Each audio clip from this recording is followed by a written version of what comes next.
আউযু বিল্লাহি মিনাশ শাইতানির রাজিম। বিসমিল্লাহির রহমানির রহিম। আলহামদুলিল্লাহি রাব্বিল আলামিন আর রহমানির রহিম মালিক ইয়াউমিদ্দিন ইয়্যাকা না'বুদু ওয়া ইয়্যাকা নাস্তাঈন ইহদিনাস সিরাতাল মুস্তাকিম সিরাতাল্লাযীনা আন'আমতা আলাইহিম গায়রিল মাগদুবি আলাইহিম ওয়ালাদ-দাল্লিন।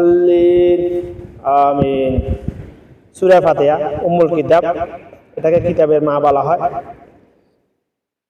সূরা ফাতিহাকে শেফা বলা হয়। শেফা বলার অনেকগুলো কারণ আছে। শেফা কেন? শেফা মানে ওষুধ। শেফা মানে হলো ওষুধ। এখন সূরা ফাতিহা কেমন ওষুধ? সূরা ফাতিহা কারো যদি পেটে কামড় দেয়, পেটে কামড়ায় না, বিভিন্ন কারণে পেটে কামড়ায়, সূরা ফাতিহা পড়ে, আউযু বিল্লাহি বিসমিল্লাহ পড়ে, সূরা ফাতিহা 3 বার পড়ে, ফু দিয়ে পানিগুলো পান করলে পেটের কামড় চলে যায়। কুরআন তেলাওয়াতের নেকি দুইটা দিক আছে, নেকি এবং ফজিলত।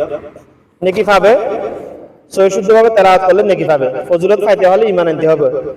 আমি কি তেলাওয়াত করলাম এটা বুঝতে হবে, অর্থাৎ কালাম আল্লাহ বুঝতে হবে, জানতে হবে, মানতে হবে, মিয়া মিয়া ঈমান আনতে হবে, তাহলে সে ফজিলত পাবে। ফজিলত মানে নগদ ফায়দা, নগদ লাভ।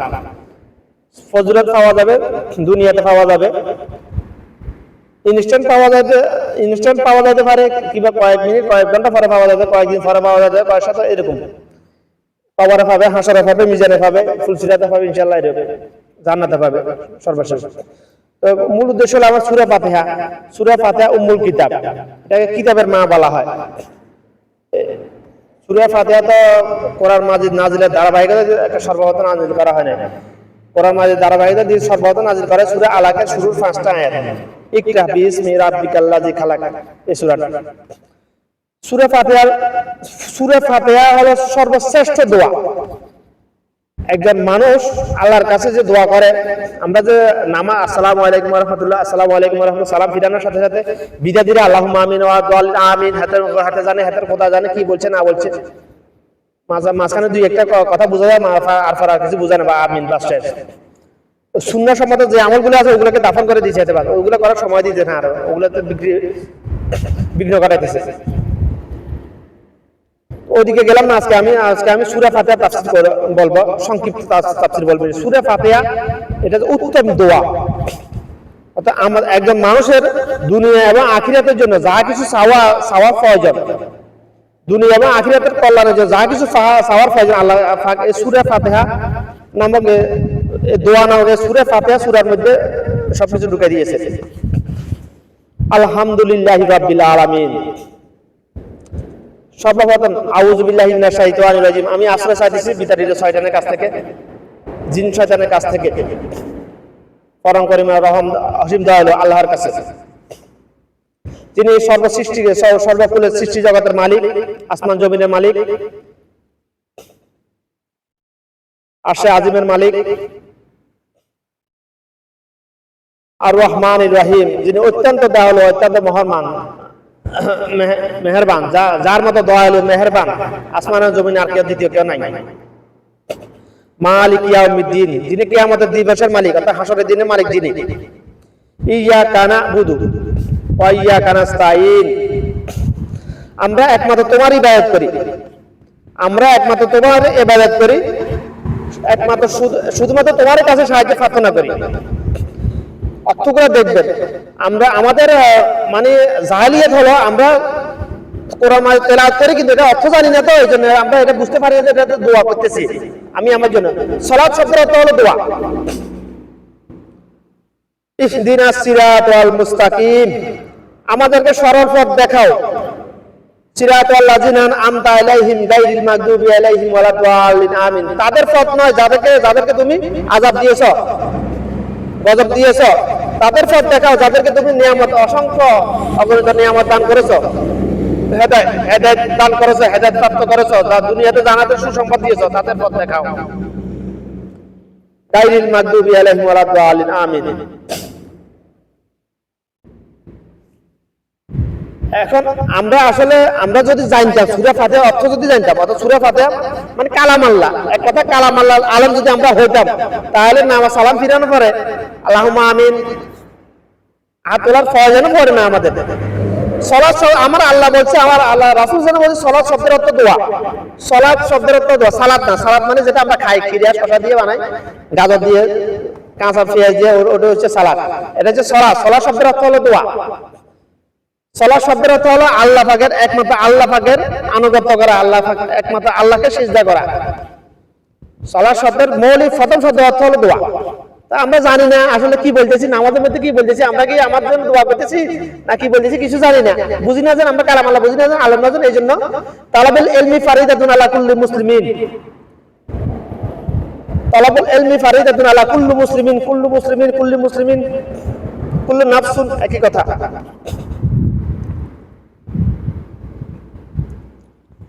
দ্বীনি ইলম গ্রহণ করা প্রত্যেক মুসলমানের উপর ফরজ।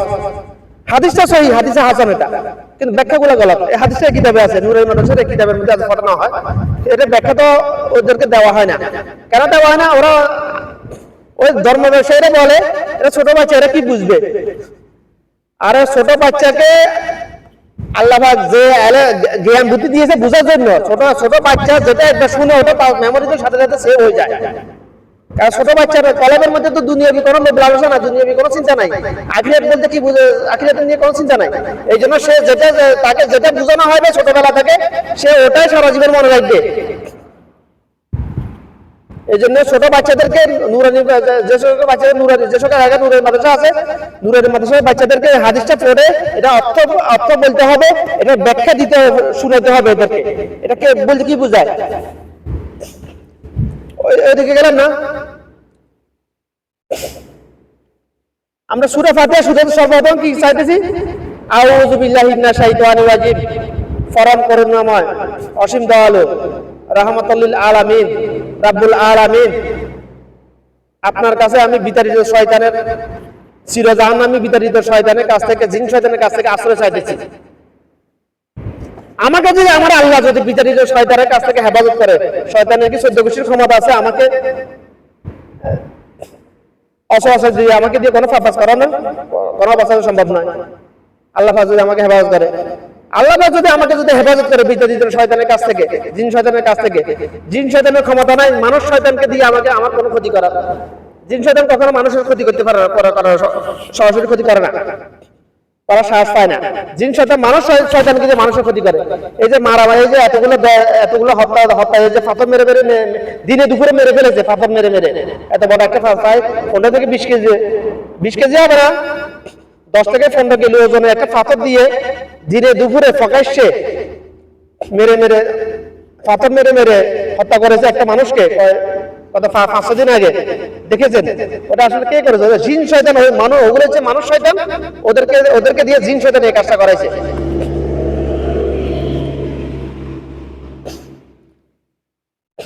মালিক ইয়াউমিদ্দিন, মালিক ইয়াউমিদ্দিন, প্রতিদিন 5 ওয়াক্ত নামাজে কতবার পড়ি?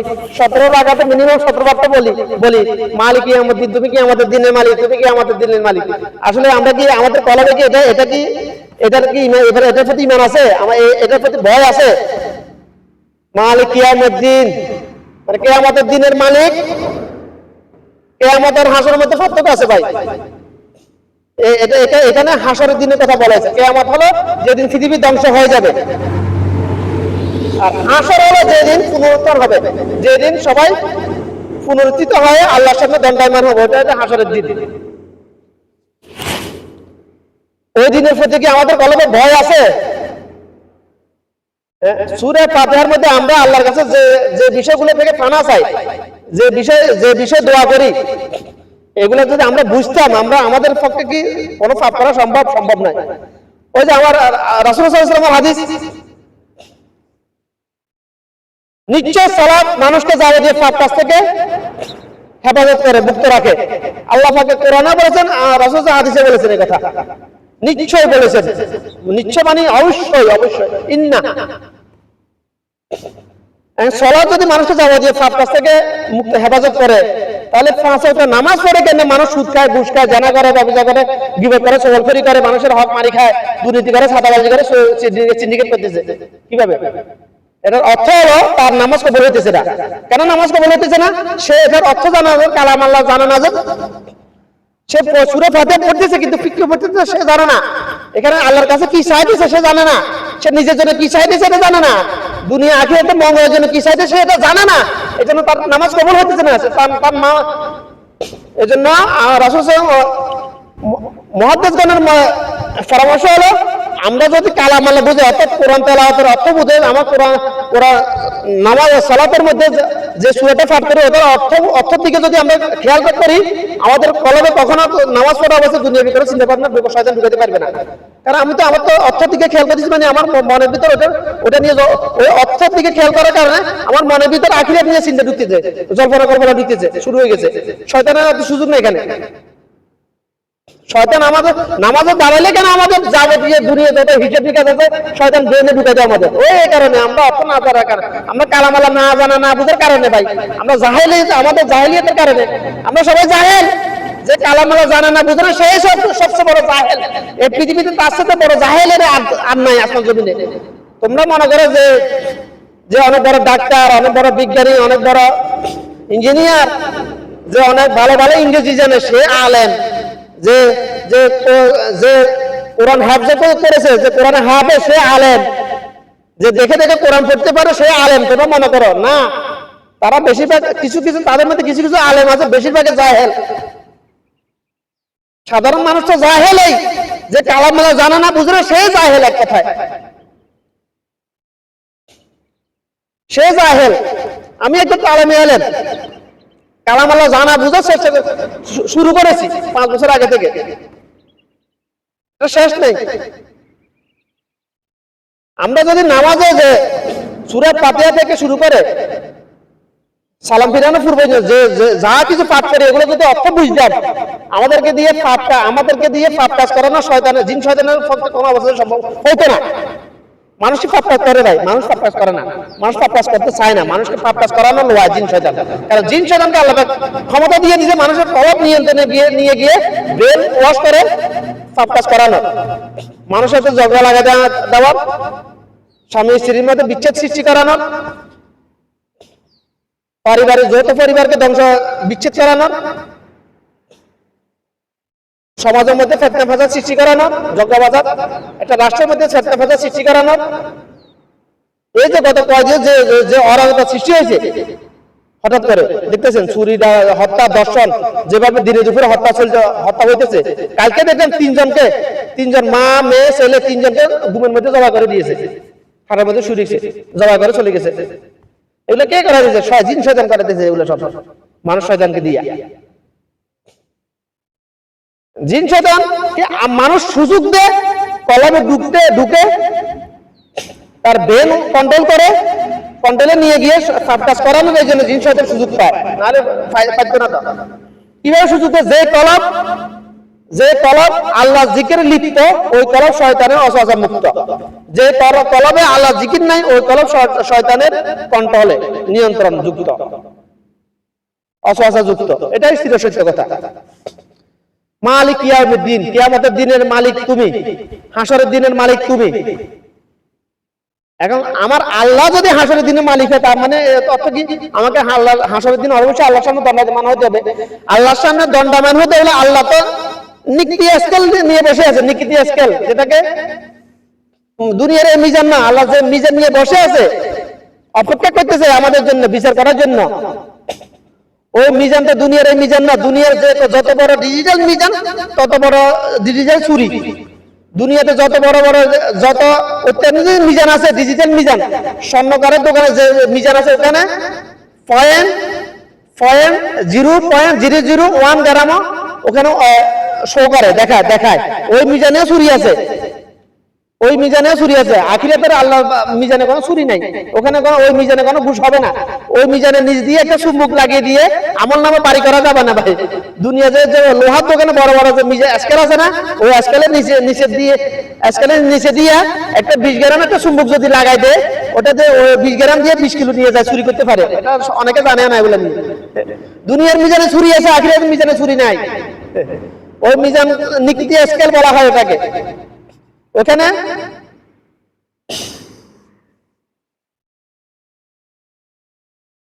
ওখানে জাররা জাররা আমল করলে ওটা ওখানে ওজন করা হবে, জাররা জাররা গুনাহ করলে ওটা ওটা ওজন করা হবে, জাররা জাররা।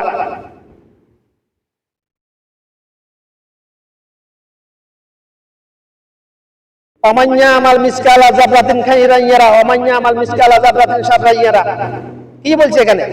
তোমরা যদি জাররা পরিমাণ আমল করো, সরিষা একটা সরিষাকে 1000 ভাগ করলে যে ভাগ হয় ওটাকে বলা হয় জাররা মনে করো। ওই জাররা পরিমাণ আমল করো সেটা তোমরা পাবে, যদি জাররা পরিমাণ গুনাহ করো সেটা তোমরা পাবে, সেটাও তোমরা পাবে। আমাদের কলমে যদি এই ভয় থাকে, যে আদম সন্তানের কলমে এই ভয় থাকবে যে আমি জাররা পরিমাণ গুনাহ করলে ওটা আমি পাবো, হাসরের দিন জাররা পরিমাণ আমল করলে ওটা পাবো, নেক আমল করলে ওটা পাবো।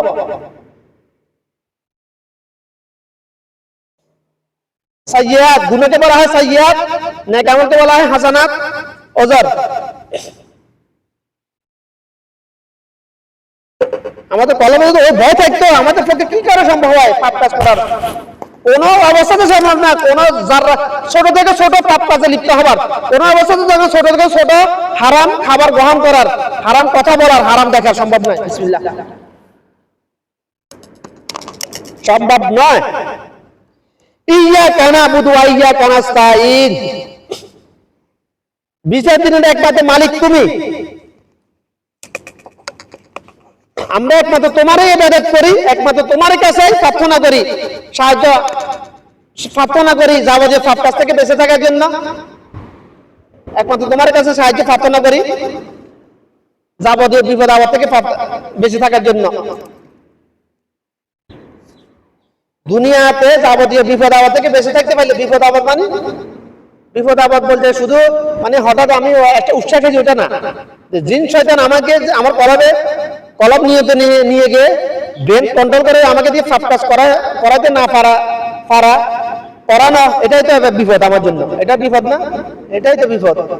এর থেকে বড় বিপদ দুনিয়ার বুকে কি মানুষের জন্য আছে? নাই। এই বিপদ থেকে আল্লাহ যদি আমাকে হেফাজত করে তাহলে আমি কামিয়াব ইনশাআল্লাহ, তাহলে আমি কামিয়াব ইনশাআল্লাহ। ইয়্যাকা না'বুদু ইহদিনাস সিরাতাল মুস্তাকিম। ইহদিনাস সিরাতাল মানে সরল পথ, সিধা পথ। আমরা আল্লাহর কাছে প্রার্থনা দোয়া করতেছি, আল্লাহ তুমি আমাকে সরল পথ দেখাও, সিধা পথ দেখাও। আসলে আমরা কি আসলে সরল পথ সিধা পথে চলার জন্য চেষ্টা করি না করি না? সিধা পথে চলার জন্য চেষ্টা না করি না। কেন করি না? আমরা ওই যে জানি না, আমরা যে কালাম আল্লাহ জানি না, আমরা যে জাহেল, যে আল্লাহর কাছে কি চাইছি, কি পাইলাম, কি চাইছি, যে যা চাইছি তা চেষ্টা করার জন্য চেষ্টা এই জন্য করতে পারি না। আমরা যে কালাম আল্লাহ জানি না, কালাম আল্লাহর জাহেল। কিছু কেউ জানলেও ওগুলো আবু জাহেল মার্কা, সাধারণ মানুষকে জানাইতেছে না, নিজেও মানতেছে না। এই জন্য আবু জাহেলের 30 পারা কোরআনের আলেম ছিল ভাই। অত আবু জাহেলের কথার কালাম আর আল্লাহর কালাম একই ছিল, তার রাসূলুল্লাহ সাল্লাল্লাহু আলাইহি ওয়াসাল্লাম কালাম একই তো। এই জন্য পুরো আরব দেশের সবাই যে কথা বলা শিখেছে সবাই কালাম আল্লাহর আলেম, বেশিরভাগ আবু জাহেল মার্কা আলেম আর কি। আবু জাহেল তো আলেম ছিল, কেমন আলেম ছিল? আবু জাহেলকে কি সূরা ফাতিহার অর্থ বোঝানোর জন্য কি মাদ্রাসা পড়ানোর প্রয়োজন ছিল? না। সূরা বাকারা অর্থ বোঝানোর জন্য মাদ্রাসা পড়ানোর প্রয়োজন ছিল আবু জাহেলকে? না, কখনো না। আবু জাহেল তো জন্মসূত্রে কালাম আল্লাহর আলেম ভাই। ওই আবু জাহেলের না আলেম পৃথিবীতে বর্তমানে মিলিয়ন, আরব দেশে মিলিয়ন, বাংলাদেশেও আছে হাজার। গুটি কয়েকজন আছে যে কালাম আল্লাহ জানে বুঝে, যেরকম জানে যেরকম বুঝে ওইরকম মানে ওইরকম বুঝায়, এরকম আছে অল্প কয়েকজন। 4 জনকে আল্লাহ পাক দুনিয়া থেকে নিয়ে গেছে। আল্লামা জালাল হোসেন সাইদি, গোলাম সরা সাইদি, ডক্টর খন্দকার লুৎফুর রহমান, ডক্টর খন্দকার আব্দুর রাজ্জাক জাহাঙ্গীর। এই 4 জন ছিল কালাম আল্লাহর আলেম, হক্কানে আলেম, জাননেওয়ালা আলেম, মাননেওয়ালা আলেম। এদেরকে আল্লাহ পাক দুনিয়া থেকে নিয়ে গেছে। আর অল্প 3-4 জন আছে, বাকি আছে 5-6 জন আছে। আর বাকি সব 5,000 দিতে, বাকি সব বেশিরভাগ আলেম নামের জাহেল, লেফাজারি, মারাসুরতে বাতিনি শয়তান, বেশিরভাগে ধর্মের ব্যবসায়ী, বেশিরভাগে বিদাতি। সিরাতাল লাযিনা আনআমতা আলাইহিম, সিরাতাল লাযিনা আনআমতা আলাইহিম, সেই সকল লোকদের পথ দেখা, সেই সকল লোকদের পথ দেখা যাদেরকে তুমি অসংখ্য অগণিত নিয়ামত দান করেছো, অর্থাৎ যাদেরকে তুমি হেদায়েত দান করেছো তাদের পথ দেখাও, তাদের পথ না যাদেরকে তুমি হেদায়েত দান করনি। গায়রিল মাগদুবি আলাইহিম ওয়ালা দাল্লিন, আমিন। গায়রিল মাগদুবি আলাইহিম ওয়ালা দাল্লিন, আমিন। গায়রিল তাদের পথ নয়, মাগদুবি আলাইহিম ওয়ালা দাল্লিন তাদের পথ নয় যাদের প্রতি তুমি আযাব গজব নাযিল করেছো, যাদেরকে তুমি হেদায়েত দান করনি, যারা পথভ্রষ্ট হয়েছে, যারা তোমার আনুগত্য করে নাই, তোমার তাওহীদ রিসালাতের উপর ঈমান আনে নাই, তাদের পথ দেখাইও না আমাকে। তারা কারা? তারা কারা? ফেরাউন, নমরুদ, হামান, কারুন, আবু জাহেল, উতবা, সাইবা, মুগীরা, এদের কথা বলা হয়েছে এখানে। আসলে আমরা কি যাদের পথ দেখানোর জন্য নিষেধ করেছি, আল্লাহর কাছে দোয়া করেছি, আমরা কি তাদের পথ অনুসরণ করে চলেছি, নাকি যাদেরকে আল্লাহ হেদায়েত দান করেছে, আবু বকর, ওসমান, আলী রাদিয়াল্লাহু আনহু, আসিয়া আলাইহিস সালাম, আসিয়া আলাইহিস সালামের খাদেম,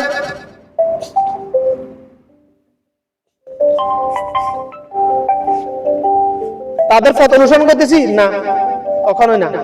আমরা আল্লাহর কাছে দোয়া করতেছি কি, আর দোয়া চাইতেছি কি, আর করতেছি কি? আমরা মসজিদ থেকে বের হয়ে আমরা শুরু করতেছি কি? আহা, আফসোস। কারণ কি? আমরা কালাম আল্লাহ জানি না, আমরা জাহেল। এই জন্য আমরা আল্লাহর কাছে কি প্রার্থনা করেছি নামাজের শুরুতে কি দোয়া করেছি? দুনিয়া আসমান জমিন এর থেকে উত্তম কোনো দোয়াই নাই আমি মনে করি মানুষ জীবনে। দোয়া তো অনেক আছে, পুরো সালাত নামাজটাই দোয়া। নামাজের মধ্যে আমরা দুরূদ শরীফ পড়ি না, দোয়া মাসুরা পড়ি না? আল্লাহুম্মা ইন্নী যালামতু নাফসি, হে আল্লাহ আমি জুলুম করেছি, আমি জালেম, আমি জুলুম করেছি নিজের নফসের উপর, তুমি আমাকে maaf করে দাও। কে শিখেছে দোয়া? কার মাধ্যমে? বাবা আদম আলাইহিস সালামের মাধ্যমে। বাবা আদম আলাইহিস সালাম যদি এই দোয়া না করতো তাহলে আদম আলাইহিস সালামকে আল্লাহ পাক maaf করতেন না। কে শিখেছে এই দোয়া? বাবা আদম আলাইহিস সালামকে আল্লাহ পাক সরাসরি শিখেছে ফেরেশতা জিবরাইল আলাইহিস সালামের মাধ্যমে। এই দোয়া করো আমার কাছে, আমি তোমাকে maaf করে দেব। কত হাজার বছর দুনিয়াতে আসার পর, কত হাজার বছর কাঁদতে অন্ধ হয়ে গেছে বাবা হাওয়া দুজন, বাবা আদম মা হাওয়া দুজন অন্ধ হয়ে গেছে। লাস্টে শেষকালে আল্লাহ যখন এই দোয়া কবুল করেছে, দুজনকে এক জায়গায় নিয়ে গিয়ে ধাক্কা লাগাইছে। তখন ওই সময় বাবা দুনিয়াতে বাবা আদম আর মা হাওয়া আর শয়তান ব্যতীত কেউ ছিল না। জিন শয়তান ব্যতীত দ্বিতীয় কেউ ছিল না, তৃতীয় কেউ ছিল না, চতুর্থ কেউ ছিল না। ওনারা তো বুঝে গেছে যে কার সাথে বাড়ি খেয়েছি। আল্লাহ তখন চোখের দৃষ্টিশক্তি ফিরিয়ে দিয়েছে দোয়া কবুল করার পরে। কত হাজার বছর কেঁদেছে, কত হাজার বছর না, বাবা আদম তো দুনিয়াতে আসার পরে হায়াত পেয়েছে 1000 বছর। কয়েকশো বছর কাঁদার পরে আল্লাহ পাক তার দোয়া কবুল করেছেন। এই দোয়া করার পরে আল্লাহ পাক দোয়া কবুল করেছেন, দৃষ্টিশক্তি ফিরিয়ে দিয়েছেন বাবা আদম মা হাওয়াকে। কত বড় দোয়া করি আমরা বুঝি না, আমরা কালাম আল্লাহ জানি না, জাহেল আমরা। এই জন্য সূরা ফাতিহা তাফসীর যদি আমরা জানতাম, অর্থ যদি জানতাম, তাফসীর যদি আমরা জানতাম, আমাদের পক্ষে কিভাবে সম্ভব হয় পাপ কাজ করার? ভাই কিভাবে সম্ভব হয় মসজিদ থেকে বের হয়ে গীবত করা শুরু করার? মসজিদ থেকে বের হয়ে মসজিদে শুরু করে দেয় গীবত। মানুষ মসজিদে যায়, আহার মানুষ মসজিদে কেন যায় এটাই জানে না। বেশিরভাগ মানুষ, আমার কাছে মনে হয় যে বেশিরভাগ মানুষ মসজিদে যায় নিজের মা বাপকে দেখানোর জন্য, বউকে দেখানোর জন্য, স্ত্রীকে দেখানোর জন্য মসজিদে যায়। মানুষ যদি আদম সন্তান যদি মসজিদে যাইতো আল্লাহ পাকের রহমত পাওয়ার জন্য, আল্লাহর কাছে দোয়া করার জন্য, যাবতীয় পাপ কাজ থেকে বেঁচে থাকার জন্য, নেক আমল করার জন্য যদি মসজিদে যাইতো, এই নিয়তে, তাহলে কি করে মসজিদে ঢুকার পরে দুনিয়াবি কথাবার্তা বলে, দুনিয়াবি মসজিদে ঢুকে কি করে গিবত সবল করে, কি করে? সম্ভব নয় তো। মসজিদে ঢুকার পরে আরো বেশি শুরু হয় গিবত করা। রাসূল সাল্লাল্লাহু আলাইহি ওয়াসাল্লামের নির্দেশ, খুতবা চলাকালীন কথা বলা হারাম, খুতবা শোনা ওয়াজিব, ওয়াজিব তরক করলে কবিরা গুনাহ হয়। কিন্তু খুতবা চলাকালীন আই রে কথা রে কথা, খুতবার আওয়াজ শোনা যায় না। হ্যাঁ, খুতবা দেওয়া, বাংলাদেশে খুতবা দেয় যে সিস্টেম, ওটা অবশ্যই বিদআত, 100% বিদআত, 100% বিদআত ওটা। কিন্তু আরবিতে খুতবা দেওয়া বাংলাদেশের জন্য বিদআত, আরব দেশের জন্য বিদআত নয়। আরব দেশের জন্য হলো আরবিতে খুতবা দেওয়া সুন্নাহ, বাংলাদেশের জন্য হলো বাংলা খুতবা দেওয়া সুন্নাহ। কোথা থেকে পাইলে? পৃথিবীতে যত রাসূল পাঠিয়েছেন, নবী রাসূল পাঠিয়েছেন আল্লাহ পাক, যে জাতির জন্য যে নবী রাসূল পাঠিয়েছেন, ওই জাতির ভাষাভাষী নবী রাসূল পাঠিয়েছেন। মুসা আলাইহিস সালামের ভাষা কি ছিল? মুসা, হ্যাঁ, বনি ইসরায়েলের ভাষা যে ভাষা ছিল, মুসা আলাইহিস সালামের ভাষা ওইটাই ছিল। ফেরাউনের ভাষা আর মুসা আলাইহিস সালামের ভাষা যদি ভিন্ন হইতো, তাহলে মুসা আলাইহিস সালাম কি ফেরাউনকে দাওয়াত দিতে পারতো না? রাসূল সাল্লাল্লাহু আলাইহি ওয়াসাল্লামকে যদি আল্লাহ বাংলাদেশে পাঠাতেন, এরকম তো সম্ভব না। যদি পাঠাতেন তাহলে রাসূল সাল্লাল্লাহু আলাইহি ওয়াসাল্লাম ভাষা বাংলায় হইতো। কি এখান থেকে কি বুঝেছে আল্লাহ, কি বুঝায়? অর্থাৎ খুতবা দেওয়া সুন্নাহ হলো, তুমি যে জাতির সামনে খুতবা দিছো, ওই জাতির ভাষাভাষী খুতবা দিতে হবে। এখন আমার সামনে খুতবা দিতেছো, আমি বাঙালি, আমার সামনে খুতবা দিছো তো চাইনিজ ভাষায়, আমি কি বুঝবো তুমি আমার জন্য দোয়া করতেছো না গালি দিতেছো? বুঝবো না। একই অবস্থা। বাংলাদেশের বিদাতিরা যারা জাহেল, যারা কালাম আল্লাহ বুঝে না, তারা আরবিতে খুতবা দেয়। আল্লাহর কসম করে, যারা কালাম আল্লাহ বুঝে না, তারাই আরবিতে খুতবা দেয়। যারা শুধুমাত্র আরবি পড়তে পারে, নাহমাদুহু ওয়া নাউযু বিল্লাহি ওয়া নাউযু বিল্লাহি মিন শুরুরি আনফুসিনা, যারা শুধুমাত্র দেখে আরবি পড়তে পারে, কিংবা কোরআন হাফেজ, কালাম আল্লাহ জাহেল, যারা শুধুমাত্র আলেমের সাইনবোর্ড লাগাইছে, পাগড়ি একটা লাগাইছে, জুতো একটা লাগাইছে, আলেমের সাইনবোর্ড লাগাই ঘুরে, ধর্ম ব্যবসায়ী, যারা কালাম আল্লাহ জাহেল, যারা বিদাতি, তারাই আরবিতে খুতবা দেয়।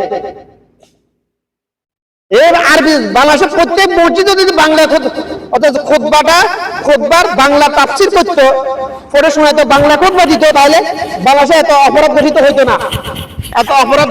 না। বাংলাদেশের সাধারণ মানুষ অনেক আগে আলেম হয়ে যেত।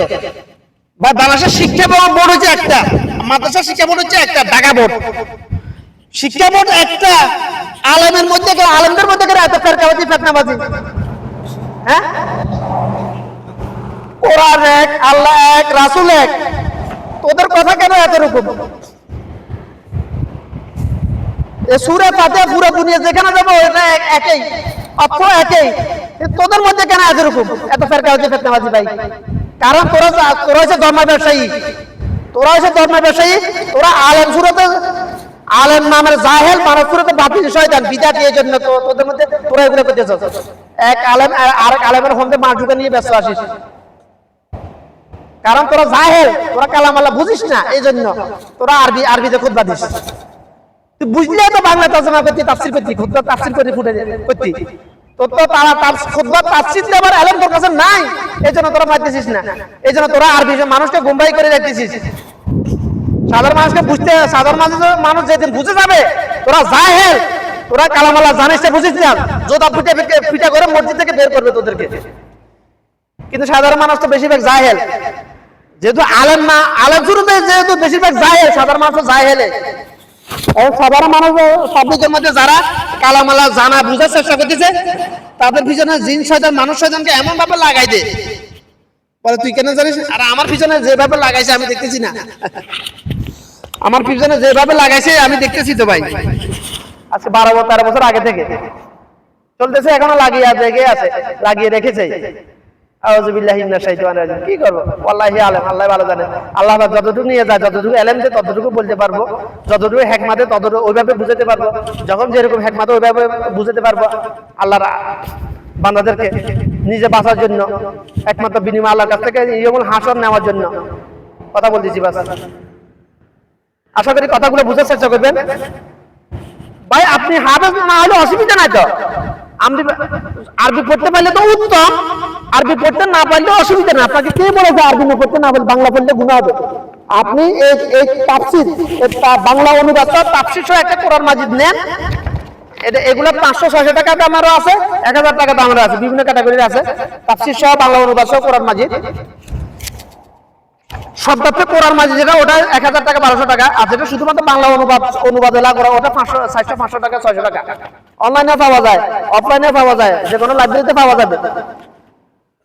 একটা কিতাব নেন, কোরআনের তাফসীর অনুবাদ সহ একটা কিতাব নেন, 4টা মাযহাব যে কোনো একটা, আমার কাছে বুখারী শরীফ আছে এইজন্য এটা দেখা দিচ্ছি, যে কোনো একটা মাযহাবের কিতাব নেন ভাই, নিয়ে পড়েন, বাংলা পড়েন, ওটা বুঝেন। বাংলা অর্থ পড়লে তো বুঝতে পারবেন আল্লাহ কি বলছে এখানে, বুঝতে পারবেন। বর্তমান যুগে বাংলাদেশে তো এরকম জাহেল আছে বলে আমি মনে করি না।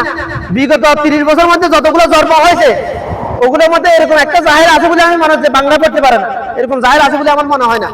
তো আপনি যদি বাংলা ভাষা পড়তে পারেন, বাংলা ভাষা যদি না পড়তে পারেন, তাহলে আপনার মতো অদম জাহেল পৃথিবীতে আর নাই, আর কিছু করার নাই। আপনাকে কি একদম হক্কানে আলেম সোহবতে যাইতে হবে, শুনে শুনে আমল করতে হবে, বাজার উপায় নেই, আমল তো করতেই হবে। সূরা ফাতিহার তাফসীর বাংলা অনুবাদ যেখানে হক্কানা আলেমের কাছে শুনতে হবে, বুঝতে হবে, মানতে হবে, এটাই করতে হবে। এটা করা আপনার উপর ফরজ। যে বাংলা পড়তে পারে তার জন্য কোরআন মাজিদ তাফসীর সহ কোরআন মাজিদ দেখে দেখে পড়া, আল্লাহ পাক কি বলছে জানা, বুঝা, মানা তার জন্য ফরজ। এটা হলো তালাবুল ইলমি ফারিদাতুন আলা কুল্লি মুসলিমিন, এটার অর্থ হলো এটাই, কালাম আল্লাহ জানা, বুঝা, মানা প্রত্যেক মুসলমান নর নারীর উপর ফরজ। কিন্তু হাদিস সহিহ ব্যাখ্যা দিতেছে ভুল, অর্থ সহিহ ব্যাখ্যা দিতেছে না জাহেলরা, কারণ জাহেলরা জানে না। তো কিছু আছে আবু জাহেল মার্কা জাহেল, মানে কালাম আল্লাহ জানে বুঝে সাধারণ মানুষকে গুমরাহি করে রাখার জন্য সঠিক ব্যাখ্যা দিতেছে না, অর্থ বুঝাইতেছে না।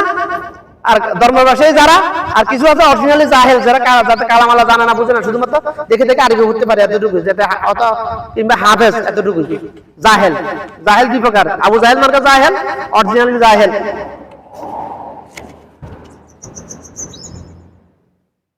আসলে আজকে এখানে